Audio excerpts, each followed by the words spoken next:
What is up, everyone? So great to see all your beautiful faces. Hopefully you're having a great day so far. I'm Aaron Datu. I'm a storyteller, filmmaker, and photographer. Today we're going to be talking about my Sony Sony A7III cinema rig. Let's get into it.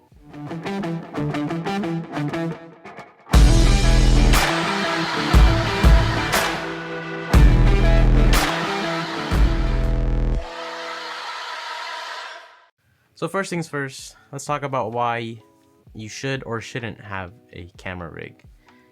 If you're not gonna do any, like, I guess, documentary stuff or corporate stuff or like big budget movie stuff or even indie film stuff, you probably don't need a cinema rig or even a camera rig. You know, like especially if you're just getting into it, I would rather invest your money into like filmmaker courses or just better overall lenses and glass and other stuff other than this. Like this, you don't need this. This is just like a flex, a gear flex.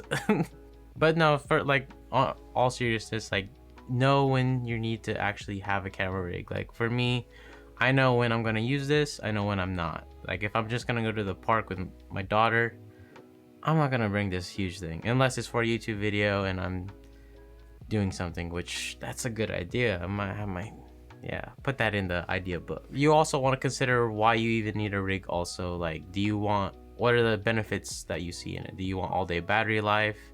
You want something that's just use it all you need is just this one rig. It's easy to use, it's relatively light, it's not super heavy, it has all the bells and whistles that you could ever need in like a run and gun type of style shoot or a documentary kind of shoot.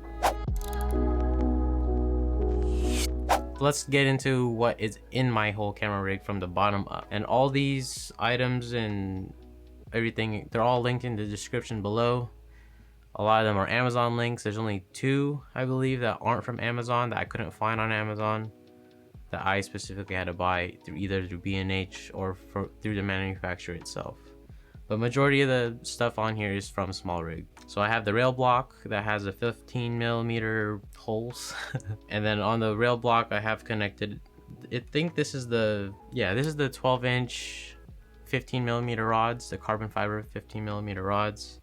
I did want something a little bit longer because I did want to mount a lens support for when I do mount my telephoto 70-200 on here, just so it's not straining the E-mount on the camera. On the 15mm rods on the front, there is a 15mm rod relocator just to raise it up so that way I could mount the lens support on there as well. On the back we have a body support for the V-mount battery.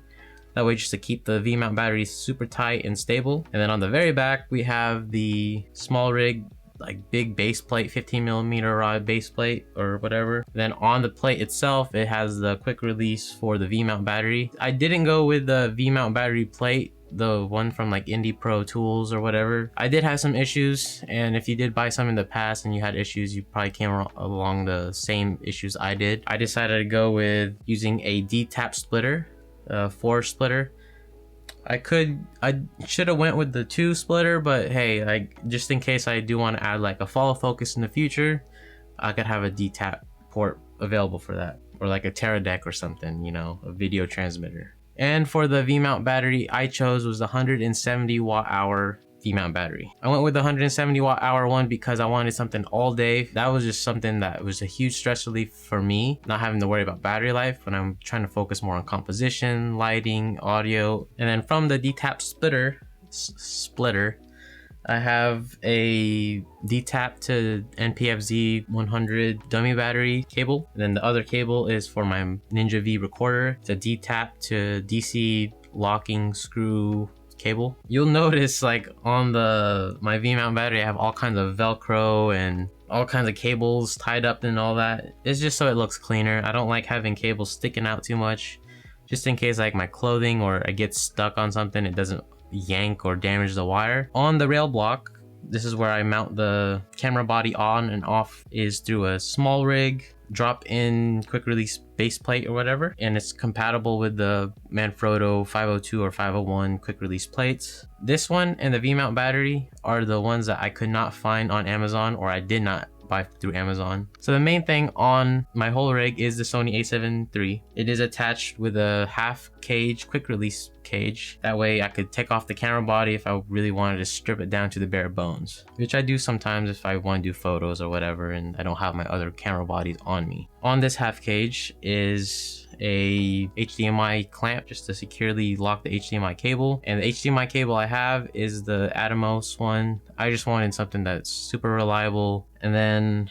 on the top of my half cage is a Condor blue quick release. This is for when I do like talking head videos like this. Next is the NATO rail, and on the NATO rail is the top handle through small rig, and then on the top handle through small rig is another small rig item. And I feel like I said small rig a lot, but it's a 3/8 inch screw to a NATO rail mount for the monitor. And speaking of the monitor, I am using this Atomos Ninja V recorder, and it has a cage on it. But the cool thing about this one, it also has an HDMI clamp for the HDMI going in, the full HDMI. That way it's secure on both the in and the out from the camera body to the recorder. And then on the recorder, I do have the Angelbird Atom X SSD 1TB, and my external microphone that I do use is the Deity D3 Pro. I personally like this the most. The only thing I wish it did have was the auto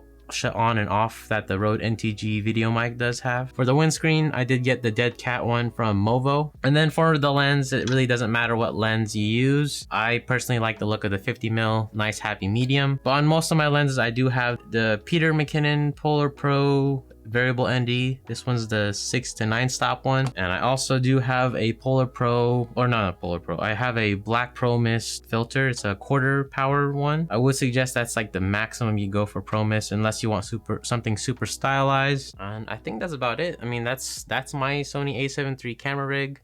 Again, you don't need to do or buy everything that I have on here. Everyone has their own preference on what they want for a camera rig, just like they have their own preference for what camera body or system they shoot with or what lens they like to shoot with. I personally wanted to go with something a little bit more slick and looks kind of legit, but not overbearingly huge and obtrusive.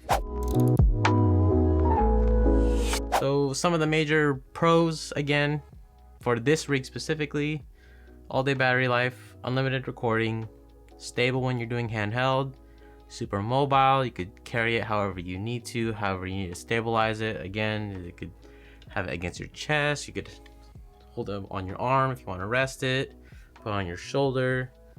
I wanted something that is kind of a little bit more legit, but not like obtrusively heavy, you know. I didn't want something huge. It still does the job it needs to do, and I could like do run and gun stuff with it. So I personally like the overall look and vibe that this gives off. And you can slap on a matte box if you want, but I didn't want to go with that. I mean, it's already big and heavy. I don't want to add a matte box onto it, but maybe I might, just so it completes the look. And the cons would probably be just the weight. Like, if you're not used to lugging around this heavy of a rig, it's gonna hurt. Like, the first day is gonna hurt. You're gonna be sore, but hey man, you just gotta experiment with different ways of shooting.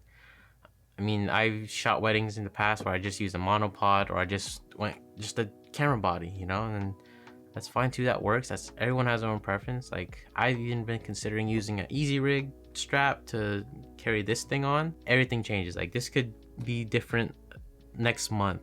I could change something on this, but it's always progressing, just like our skill sets through filmmaking. That's all I got for today's video.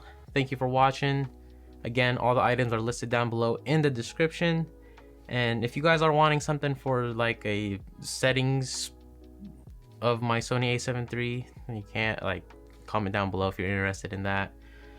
Also, I am getting the Sony A7S III, so I can't wait. I might not even be using this rig, so see, that's the thing. Like, new cameras come out that have all the features you need, but hey, we'll see. And I could slap that thing on here and it'd be the same, you know. Like the video if you liked it, share if you're into that, consider subscribing if you're not already, hit that bell notification for any content I may have in the future, And as always, follow me on all them social medias at Aaron Datu Films, and I'll see you guys on the next one.